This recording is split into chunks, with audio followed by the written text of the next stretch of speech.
అందరికీ నమస్కారం. మకర లగ్నము, మకర రాశిలో జన్మించిన వారికి వచ్చే సంవత్సరం మరియు ఈ సంవత్సరం జరగబోయే ఫలితాలను తెలియబరుస్తాను. ఈ మకర రాశిలో జన్మించిన వారికి 1/11/2023లో రాహు 3వ స్థానంలో రావడం జరిగింది. ధైర్య సాహసాలు, ప్రతి పనిలో ప్రయత్నం, డేటా తయారీ విధానం, ఆన్లైన్లో ఎక్కువగా పనులు చేయడం, అలాగే అవుట్ ఆఫ్ కంట్రీకి సంబంధించిన ప్రాజెక్ట్ వర్కుల్లో ఇన్వాల్వ్మెంట్ అవ్వడం, వృత్తి ఉద్యోగాల్లో లేని వారికి కూడాను ఉద్యోగాలు వచ్చే అవకాశాలు ఎక్కువగా ఉన్నాయి. మీరు ప్రతి పనిలో భయం అనేది పెట్టుకోమాకండి.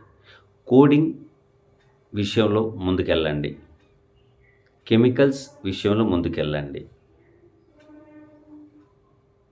అలాగే మనం తయారు చేసే మెడిసిన్ విషయంలో కూడా ముందుకు సాగొచ్చు, ఇబ్బంది ఏమీ లేదు. అయితే మీరు మీ యొక్క జ్యోతిష్యుల వారిని సంప్రదించండి. కుజుడు కానీ, రవి కానీ, రాహుతో సంబంధం, కుజుడు కానీ, రవి కానీ, రాహుకి సంబంధం ఎప్పుడు కలుగుతుందో తెలుసుకోండి. ఇప్పుడు వృశ్చిక రాశిలో కుజుడు సంచారం, ఇప్పుడు వృశ్చిక రాశిలో రవి సంచారం. సో ఈ 2 గ్రహాలు రాహుతో సంబంధం పెట్టుకున్నప్పుడు ఆ నెల రోజులో, 15 రోజులో, 45 రోజులో కొంచెం జాగ్రత్త వహించండి. ఇక్కడ మిత్రుల మూలంగా అనర్థం, మీకంటే చిన్నవారు తమ్ముడు కానీ చెల్లెలు గారి వారికి అనర్థం లేక అనారోగ్యం కలిగే అవకాశాలు ఎక్కువగా ఉంటాయి. మిత్రుల మూలంగా, మధ్యవర్తి తత్వం మూలంగా, మీ యొక్క డాక్యుమెంట్స్ మూలంగా, లేకపోతే చెక్కు మూలంగా తలకాయ నొప్పి ఎక్కువగా వచ్చే అవకాశం ఉంది. మీరేదో కొంత ధనం దాచుకుని ఏదైనా స్థలం కానీ, పొలం కానీ, ఇల్లు కానీ, వాహనం కానీ కొందామనుకుంటే లిటిగేషన్కి సంబంధించిన సంబంధం ఉన్న ప్రాపర్టీస్ కొనే అవకాశాలు ఎక్కువగా ఉన్నాయి.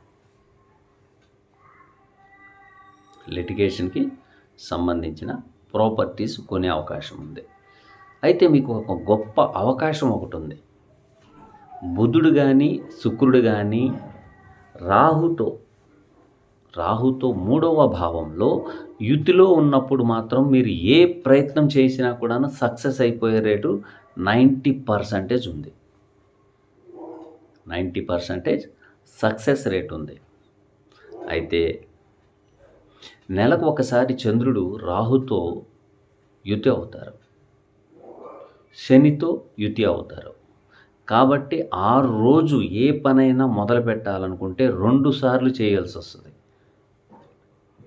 సోమవారం కానీ, లేక శని నక్షత్రాలు, రాహు నక్షత్రాలు, శని నక్షత్రాలు, రాహు నక్షత్రాలు, శని యొక్క క్షేత్రాలు మకర, కుంభం, మీనం, ఈ 3 రాసుల్లో చంద్రుడు సంచారించే సమయంలో మీరు ఏ పని అయితే మొదలు పెడతారో ఆ పని 2-3 సార్లు చేయాల్సి వస్తుంది.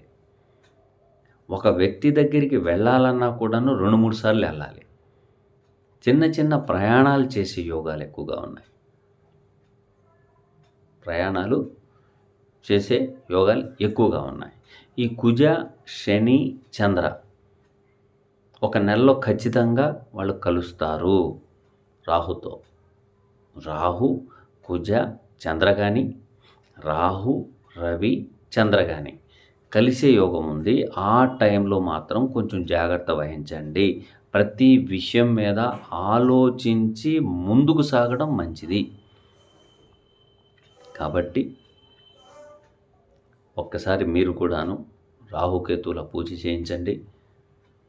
వెళ్ళలేని వారు మాత్రం నాగసింధూరం ధరించండి. నాగసింధూరం ధరించండి.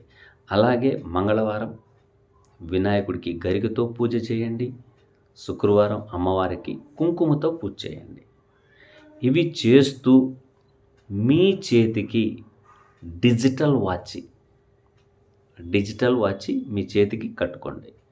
లేదా మీ ఇంటిలో ఉత్తరం కానీ తూర్పు వైపుకి కానీ డిజిటల్ వాచ్ని యూస్ చేయండి. అలాగే మీ చేతికి చైన్ అన్నమాట, అది రాగిది కానీ బంగారపుది కానీ లేకపోతే వెండిది కానీ, ఇవి మూడిట్లో ఏదైనా ఒక చైన్ లేదా ఒక స్ప్రింగ్ సంబంధించిన ఆబ్జెక్ట్ మీ దగ్గర పెట్టుకోండి. ఈ మకర లగ్నం వాళ్ళు కానీ మకర రాశి వారు కానీ, ఎందుకంటే 17/1/2023లో శని 2వ స్థానంలోకి వెళ్ళారు కాబట్టి ఆ లగ్నం వాళ్ళు ధనం కోసం ప్రతి విషయం మీద ప్రయత్నాలు ఎక్కువ చేస్తూ ఉంటారు. ఈ ప్రయత్నం చేసేటప్పుడు 8వ స్థానాన్ని వారు దృష్టి చూస్తారు. ఆకస్మికంగా మీకు సక్సెస్ రేట్ ఎక్కువగా ఉంది. ఇది మీరు గమనించాలా. ప్రతి పనిలో చికాకు పడద్దు. 1కి 2 సార్లు ప్రయత్నం చేసినా కూడాను మీకు సక్సెస్ రేట్ ఎక్కువగా ఉంది. కాబట్టి ప్రతి ఒక్కళ్ళు నేను చెప్పిన సలహాలు సూచనలు పాటిస్తారని ఆశిస్తున్నాను. రాబోయే కాలంలో ఎస్బి రాశి ఫలాల కార్యక్రమం కూడాను మీకు యూట్యూబ్లో అందుబాటులో వస్తుంది. అలాగే నా ఛానల్ చూసిన వారు సబ్స్క్రైబ్ చేసుకోండి, షేర్ చేయండి, లైక్ చేయండి. Thank you.